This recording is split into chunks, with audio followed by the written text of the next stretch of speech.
So last week I did a video about how I watched 16 Candles for the first time. I actually thought that that video was going to ruffle some feathers on TikTok. Turns out that no one on TikTok really cares about it.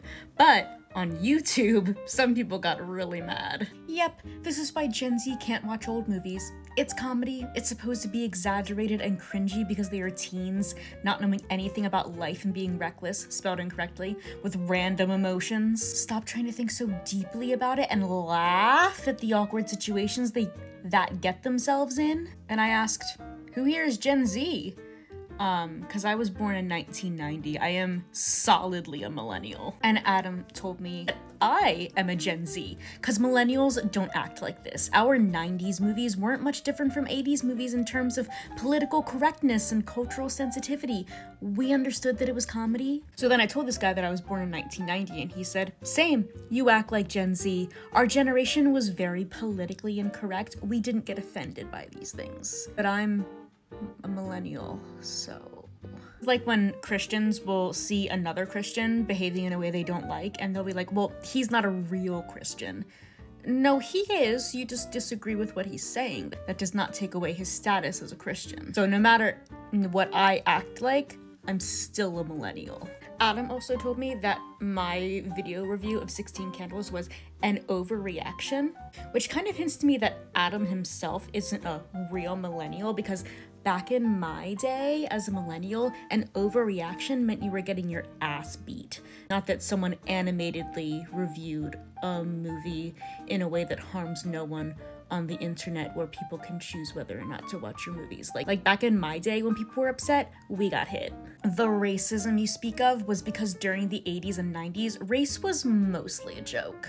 Everyone made fun of each other, and that is what brought us together. There was no racism in the 80s and 90s, guys. We all lived in harmony. Then your generation came along and decided to bring back racism so you can fight it. I grew up the only white guy in an all-Filipino neighborhood with the exception of 2 Chinese brothers. All of them thought Long Duck Dong was the best part of the movie. Why are you bothered by it? Said the white man. So again, curious, I asked, what is my generation who are in your 20s? I told him I was very flattered. So then there was this person. I feel like they've come into my YouTube comments before, but I can't really remember. I think they really like writing novels, so let's check this one out. Ah, I see you've donned your cultural critic hat today. It's truly impressive how you effortlessly transport yourself back in time to scrutinize those vintage films through the lens of today's cultural enlightenment. I mean, who cares about the comedic norms of yesteryear when we have your 2020 hindsight, right?